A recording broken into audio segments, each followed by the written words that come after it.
അനുദിന വിശുദ്ധർ ഫെബ്രുവരി 11 ലൂർദിലെ പരിശുദ്ധ മാതാവ്. 1858 ബെർണഡീത്തയ്ക്ക് പ്രായം 13. പ്രഥമ ദിവ്യകാരുണ്യ സ്വീകരണത്തിന് ഒരുങ്ങുന്ന കാലഘട്ടം. ഫെബ്രുവരി മാസത്തിലെ തണുപ്പുള്ള ഒരു പ്രഭാതത്തിൽ വിറക് ശേഖരിക്കാൻ 2 കൂട്ടുകാരോടൊത്ത് ഗേവ് നദിയുടെ തീരത്ത് എത്തിയ ബെർണഡേറ്റ് അവിടെയുള്ള ഒരു ഗുഹയിൽ വിസ്മയിപ്പിക്കുന്ന ഒരു കാഴ്ച കണ്ടു. അതീവ പ്രഭയുള്ള ഒരു സുവർണ വെളിച്ചം ഗുഹയിൽ നിന്ന് പടർന്നൊഴുകുന്നു. വെളിച്ചത്തിനുള്ളിൽ നിന്നും അഴകാർന്നൊരു സ്ത്രീരൂപം, ശുദ്ധമായ തൂവെള്ള നിറത്തിലുള്ള മേലങ്കിയും ആകാശ നീല നിറത്തിലുള്ള കച്ചയും ധരിച്ച ഒരു യുവതി. കരങ്ങളിൽ ജപമാലയും പാദങ്ങളിൽ മഞ്ഞപ്പനിനീർ പുഷ്പങ്ങളും. ജപമാല ചൊല്ലുവാൻ സ്ത്രീ ബെർണദീത്തയോട് ആവശ്യപ്പെട്ടു. ജപമാല ചൊല്ലിക്കഴിഞ്ഞപ്പോഴേക്കും ആ സ്ത്രീ മറഞ്ഞു കഴിഞ്ഞിരുന്നു. അവിടെ നിന്നും മടങ്ങിയിട്ടും ബെർണദീത്തിനെ ഗ്രോട്ടോയുടെ ഓർമ്മ മാടി വിളിച്ചുകൊണ്ടിരുന്നു. അടുത്ത ഞായറാഴ്ച അവൾ വീണ്ടും അവിടെ പോയി. ശിശുസഹജമായ നിഷ്കളങ്കതയോടുകൂടി സാത്താൻ്റെ കുടിലതന്ത്രമാണോ എന്ന ഭയത്താൽ ബെർണദീത്ത താൻ കണ്ട ദർശനത്തിലേക്ക് വിശുദ്ധ വെള്ളം തളിച്ചു. എന്നാൽ ആ സ്ത്രീ വളരെ പ്രസന്നപൂർവ്വം പുഞ്ചിരിക്കുകയാണ് ചെയ്തത്. അവളുടെ വദനം കൂടുതൽ മനോഹരമായി. ഓരോ 15 ദിവസം കൂടുമ്പോഴും അവിടെ വരണമെന്ന് ആ രൂപം അവളോട് ആവശ്യപ്പെട്ടു. മാർച്ച് 25 മംഗളവാർത്ത തിരുനാൾ ദിനത്തിൽ അവൾ തൻ്റെ നാമം വെളിപ്പെടുത്തിക്കൊണ്ട് ഇപ്രകാരം പറഞ്ഞു: ഞാൻ അമലോത്ഭവയാണ്. അങ്ങനെ 1854 ഡിസംബർ 8 9 പിയൂസ് മാർപ്പാപ്പ ചെയ്ത പ്രഖ്യാപനം ദൈവമാതാവ് അംഗീകരിച്ചു. 1858 തൻ്റെ ആദ്യ പ്രത്യക്ഷപ്പെടലിൽ തന്നെ കരങ്ങളിൽ തൂങ്ങിക്കിടന്നിരുന്ന ജപമാല മാതാവ് ബെർണദീത്തയുടെ കൈകളിലേക്ക് ഇട്ടുകൊടുത്തു. ഇത് പിന്നീട് ഉള്ള പ്രത്യക്ഷപ്പെടലുകളിലും തുടർന്നു. തൻ്റെ 3ാമത്തെ പ്രത്യക്ഷപ്പെടലിൽ മാതാവ് ബെർണദീത്തയെ തൻ്റെ ഗുഹയിലേക്ക് 2 ആഴ്ചക്കാലത്തോളം ക്ഷണിക്കുകയുണ്ടായി. അങ്ങനെ അവൾ പരിശുദ്ധ അമ്മയോട് നിരന്തരം സംഭാഷണത്തിലേർപ്പെടാൻ തുടങ്ങി. സഭാധികാരികളോട് ആ സ്ഥലത്ത് ഒരു ദേവാലയം പണിയുവാനും പ്രദക്ഷിണങ്ങൾ സംഘടിപ്പിക്കുവാനും പറയുവാനും ഒരവസരത്തിൽ മാതാവ് അവളോട് ആവശ്യപ്പെട്ടു. കൂടാതെ അവിടെ ഉണ്ടായിരുന്നതും മണ്ണിനടിയിൽ എവിടെയോ മറഞ്ഞു കിടക്കുന്നതുമായ ഉറവയിലെ ജലം കുടിക്കുവാനും ആ ജലത്താൽ സ്വയം കഴുകി ശുദ്ധി വരുത്തുവാനും ആവശ്യപ്പെടുകയും ചെയ്തു. ഇതിനുശേഷം ആ ഗുഹയിൽ വെച്ചുണ്ടായ രോഗശാന്തികളുടെ വാർത്തകൾ വളരെ പെട്ടെന്ന് തന്നെ പ്രചരിച്ചു തുടങ്ങിയിരുന്നു. കൂടുതൽ പ്രചരിക്കുന്തോറും കൂടുതൽ ജനങ്ങൾ ആ വിശുദ്ധ സ്ഥലം സന്ദർശിക്കുവാൻ കടന്നു വരാൻ തുടങ്ങി. ഈ അത്ഭുത സംഭവങ്ങളുടെ അഭൂതപൂർവമായ പ്രസിദ്ധിയും ആ ബാലികയുടെ നിഷ്കളങ്കതയും കണക്കിലെടുത്ത് ടാർപ്സിലെ മെത്രാനെ ഈ സംഭവങ്ങളെപ്പറ്റിയുള്ള ഒരു നീതിയുക്തമായ അന്വേഷണത്തിന് ഉത്തരവിടുവാൻ പ്രേരിപ്പിച്ചു.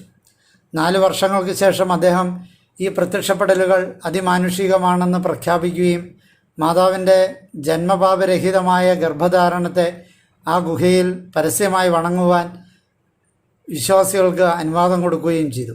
ഇതിനിടെ ലൂർദിലെ മാതാവിൻ്റെ മധ്യസ്ഥതയിൽ നടന്നിട്ടുള്ള നിരവധി അത്ഭുതങ്ങൾ മൂലം കന്യകാമാതാവിൻ്റെ പ്രത്യക്ഷീകരണത്തിന് ഓർമ്മ തിരുനാൾ സ്ഥാപിക്കുവാൻ തിരുസഭയെ പ്രേരിപ്പിച്ചു. അധികം താമസിയാതെ അവിടെ ഒരു ചെറിയ ദേവാലയം ഉയർന്നു. അന്നു മുതൽ ആയിരക്കണക്കിന് തീർത്ഥാടകർ എല്ലാ വർഷവും തങ്ങളുടെ നേർച്ചകൾ നിറവേറ്റുവാനും പലവിധ രോഗങ്ങൾക്കുമായി അവിടം സന്ദർശിക്കുവാൻ തുടങ്ങി. ഇന്ന് ഫ്രാൻസ് സന്ദർശിക്കുന്ന എല്ലാ വ്യക്തികളും പരിശുദ്ധ കന്യകാമാതാവ് പ്രത്യക്ഷപ്പെട്ട ഈ ഗുഹയിൽ സന്ദർശിക്കുന്നു. ഒരമ്മയുടെ മടിത്തട്ടിലേക്കെന്ന പോലെ സ്വാഗതമോതുന്ന ഈ മനോഹരമായ സ്ഥലത്ത് ഒരു ജ്ഞാനസ്നാന തൊട്ടിയിലെന്ന പോലെ നമുക്ക് നമ്മെ തന്നെ നിമജ്ജനം ചെയ്യുകയും ദൈവത്തെ നമ്മുടെ പിതാവായും മാതാവിനെ നമ്മുടെ അമ്മയുമായും സ്വീകരിച്ചുകൊണ്ട് ക്രിസ്തീയതയുടെ മനോഹാരിതയെ വീണ്ടും കണ്ടെത്തുവാനും സാധിക്കും. തിരുസഭ ഏറെ പ്രാധാന്യം നൽകുന്ന മഹത്വമേറിയ സ്ഥലങ്ങളിലൊന്നാണ് ലൂർദ്. വിശുദ്ധിയുടെ ഒരു വിശാലമായ സമതലമാണ് അവിടെ നമുക്ക് നമ്മുടെ പാപമാകുന്ന വസ്ത്രങ്ങൾ ഉരിഞ്ഞു മാറ്റി വിശുദ്ധിയുടെ തൂവുള്ള വസ്ത്രങ്ങൾ ധരിച്ച് വീണ്ടും ആത്മാവിൽ ജനിക്കുവാൻ സാധിക്കും.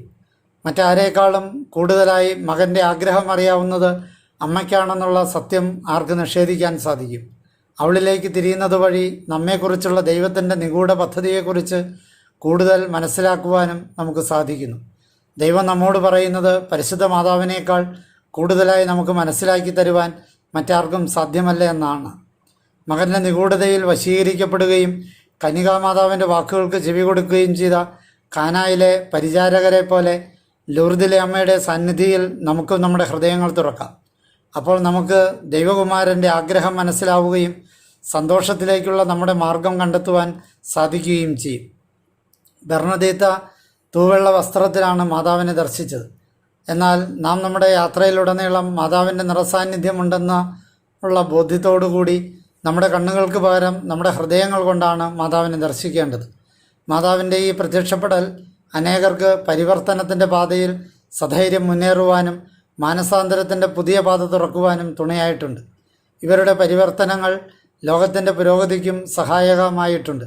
എന്തുകൊണ്ടെന്നാൽ ഒരു ഹൃദയത്തിൻ്റെ പരിവർത്തനത്തിൽ നിന്ന് പോലും ലോകത്തിന് നേട്ടം ഉണ്ടാകുന്നുണ്ട് എന്നത് യാഥാർത്ഥ്യമാണ്. ലൂർദിലെ തീർത്ഥാടകരായ നമ്മെ സംബന്ധിച്ചിടത്തോളം മാതാവിൻ്റെ ആഗോള മാതൃത്വം വീണ്ടും മനസ്സിലാക്കാനുള്ള അവസരമാണ്. തന്മൂലം അവളുടെ സഹായം നമ്മുടെ ജീവിതത്തിൽ ഉടനീളം ഉണ്ടായിരിക്കും. അവിടുത്തെ പ്രധാന ശുശ്രൂഷകളായ ജലത്തിൽ സ്നാനം ചെയ്യുമ്പോഴും സായാഹ്നത്തിൽ ദീപങ്ങൾ വഹിച്ചുകൊണ്ടുള്ള ജപമാല പ്രദക്ഷിണത്തിൽ പങ്കെടുക്കുമ്പോഴും ഉച്ചകഴിഞ്ഞുള്ള രോഗികളായ ആളുകൾ കൂട്ടത്തോടെ പങ്കെടുക്കുന്ന ധന്യമായ ദിവ്യബലിയിൽ പങ്കെടുക്കുമ്പോഴും പരിശുദ്ധ അമ്മയെ ഹൃദയത്തിൽ സ്വീകരിക്കുവാൻ നമുക്ക് കഴിയും. മാതാവിൻ്റെ സാന്നിധ്യം നമ്മുടെ ആത്മാവിനുള്ളിലെ വലിയൊരു രഹസ്യമാണ്. മാതാവിനോടൊപ്പം അവളുടെ മകനെ ആദരിക്കുവാൻ പഠിപ്പിക്കുന്ന ഒരു രഹസ്യം വിശുദ്ധ ബലിയർപ്പണത്തിലും അനുരഞ്ജനത്തിൻ്റെ കുദാശയുടെ വേളയിലും നമുക്ക് അനുഭവിക്കാൻ സാധിക്കും. ലൂർദിലെ മാതാവിൻ്റെ സാന്നിധ്യത്തിന് ആദ്യം സാക്ഷ്യം വഹിച്ചത് കുഞ്ഞു ബെർണദീത്ത ആയിരുന്നു. അവൾ മാതാവിൻ്റെ നിർഭയയായ സന്ദേശവാഹികയായി മാറി. ബെർണദീത്തയെ അടക്കം ചെയ്തിരിക്കുന്നത് ഫ്രാൻസിലെ വടക്കേ അറ്റത്തുള്ള നെവേഴ്സിലാണെങ്കിലും നമുക്ക് വിശുദ്ധയെ ലൂർദിൽ എല്ലായിടത്തും കാണുവാൻ സാധിക്കും. അവളുടെ മൃതശരീരം ഇന്നും അഴുകാതെയാണ് ഇരിക്കുന്നത്. അവളെ സ്മരിക്കുന്നതും മാതാവിനോടുള്ള അവളുടെ സംഭാഷണം വായിക്കുന്നതും വളരെ മാധുര്യമേറിയതാണ്. 1886 അവൾ പരിശുദ്ധ അമ്മയ്ക്ക് എഴുതിയ ലേഖനത്തിൽ പറയുന്നത് ഇപ്രകാരമാണ്: അല്ലയോ മാതാവേ, നീ തന്നെ താഴ്ത്തിക്കൊണ്ട് ഭൂമിയിൽ വരികയും നിസ്സഹായയും പാവപ്പെട്ടവളുമായി പെൺകുട്ടിക്ക് പ്രത്യക്ഷപ്പെടുകയും ചെയ്തു. ഭൂമിയിലെയും സ്വർഗത്തിലെയും രാജ്ഞിയായ നീ എന്നെ ലോകത്തിനു വേണ്ടിയുള്ള ഏറ്റവും എളിയ ഉപകരണമാക്കി മാറ്റുവാൻ പ്രസാദിക്കണമേ.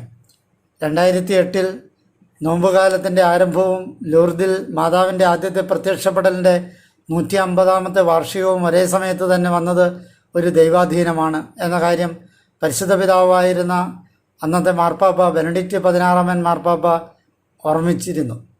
പരിശുദ്ധ മാതാവ് ഇപ്പോഴും ലൂർദിൽ വാഗ്ദാനം ചെയ്യുന്ന സന്ദേശത്തെ ഓർമ്മിപ്പിച്ചുകൊണ്ടുള്ള അദ്ദേഹത്തിൻ്റെ വാക്കുകൾ ഇപ്രകാരമായിരുന്നു: മനപരിവർത്തനത്തിന് വിധേയരാകുകയും സുവിശേഷത്തിൽ വിശ്വസിക്കുകയും ചെയ്യുവിൻ, പ്രാർത്ഥിക്കുകയും അനുദപിക്കുകയും ചെയ്യുവിൻ. നമുക്ക് ക്രിസ്തുവിൻ്റെ വാക്കുകൾ പ്രതിധ്വനിപ്പിക്കുന്ന മാതാവിൻ്റെ വാക്കുകളെ ശ്രവിക്കുകയും വിശ്വാസത്തോടെ നോമ്പുകാലത്തിലേക്ക് പ്രവേശിക്കുവാനും നോമ്പുകാലത്തിൻ്റെ പ്രതിബദ്ധത മനസ്സിലാക്കിക്കൊണ്ട് ജീവിക്കുവാൻ പരിശുദ്ധ അമ്മയോടൊപ്പം അപേക്ഷിക്കുകയും ചെയ്യാം. ഇതിനിടെ വിശുദ്ധ ജോൺ പോൾ II മാർപ്പാപ്പ ഫെബ്രുവരി 11 ലോകം മുഴുവനുമുള്ള രോഗികളുടെ ദിനമായി പ്രഖ്യാപിച്ചിരുന്നു. ആയതിനാൽ ഫെബ്രുവരി 11 രോഗികൾക്ക് വേണ്ടി പ്രത്യേകമായ പ്രാർത്ഥനകൾ നടത്തുകയും അവരെ നമ്മുടെ വിശുദ്ധ ബലിയിൽ അനുസ്മരിക്കുകയും ചെയ്യുന്നത് വളരെ അഭികാമ്യകരമാണ്.